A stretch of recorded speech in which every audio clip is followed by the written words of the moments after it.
The pick is in. With the 24th pick in the 2026 NFL Draft, the Cleveland Browns select KC Concepcion, wide receiver from Texas A&M. Locked On NFL Draft is sponsored by Kalshi. Trade draft picks in a live market with no house. Download the app, use code Locked On. Get $10 when you trade 10. Kalshi, trade on anything. I'm Kevin Ostreicher, joined now by Spencer German from Locked On Browns. And Spencer, with the Browns' second pick in the first round, they stay on the offensive side of the ball after taking an offensive lineman with KC Concepcion. What did the Browns like about him, and why do you think he was the pick at 24? Yeah, we got a chance to hear from Andrew Berry after the pick here and after round one sort of wrapped up. And it sounded like they like the fact that he's a versatile player that can play both inside and outside. Took about 60% of his snaps as a wide receiver, like more out wide, and about a little over 30% of his snaps in the slot. And that he's a guy that he can kind of get open and create opportunities and run after the catch and make some things happen. There's a notable stat with Concepcion about how he obviously dropped a lot of passes in college, or at least at Texas A&M last year. And I don't think that that's something to necessarily overlook, but I think the Browns really like the fact that they think they can get him open, get the ball in his hands in space, and allow him to make plays. And frankly, Kevin, like, this team needed a wide receiver desperately, given the state of that room. You know, I think Browns fans are a little worried about the drop part of this with him, because obviously a lot of these guys last year were dropping a lot of passes, and they need dependable wide receivers that can go out and run some routes for whoever's going to play quarterback. But I think overall the Browns feel pretty good about the guy that they're getting, and that he's going to be able to create some nice things for them on the offensive side of the football. And it sounds like he was pretty highly regarded for the Cleveland Browns here, given where they were on the board, and at that point kind of waiting on the wide receiver to get him in the 20s. It's not very often the Browns have even taken a wide receiver in the first round, so a bit of rare history here for Cleveland. But was there anybody or any position, Spencer, you were looking at, maybe a player they passed on that would have been a better fit than this? Or do you think that he was right in that range and the need was there as well, that you're totally okay with this pick and it was the right decision?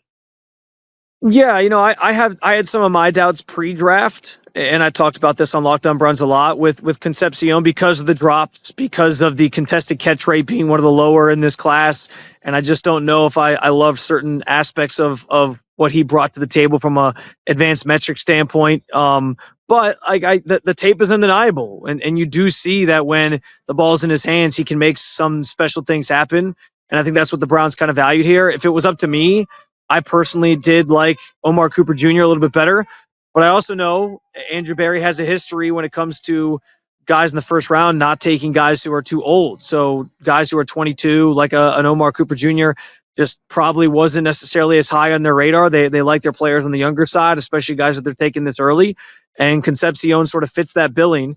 So yeah, like, as much as maybe I didn't love Concepcion as a prospect versus other guys at the wide receiver position in this draft, I do think addressing the need, getting this box checked, because it was such a massive one for Cleveland, was of the utmost importance.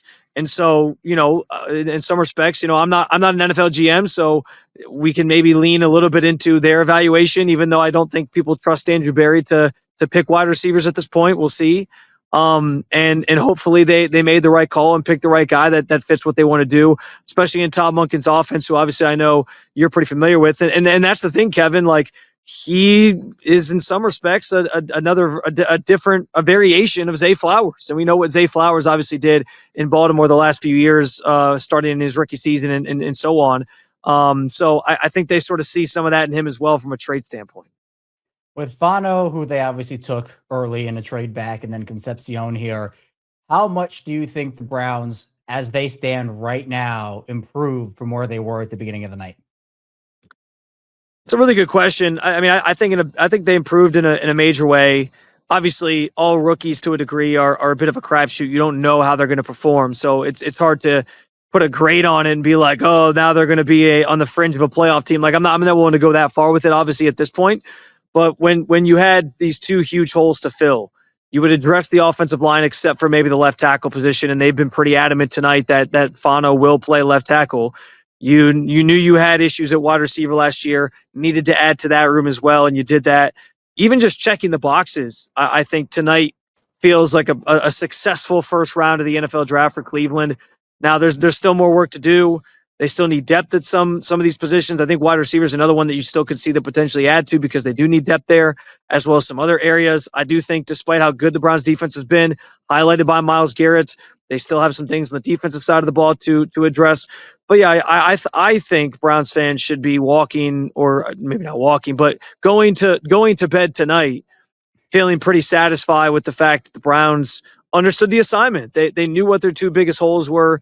They knew where their areas of weakness were, and they made sure that those were the focus here in round one, where they used premium picks on offensive talent. And I think in the grand scheme of things, that's the best case scenario you could ask for, regardless of who the players were or weren't, or if you agree with every single player they took, or if you liked certain guys more. At the very least, they did what I think most fans wanted them to do, and made sure to get these two things taken care of.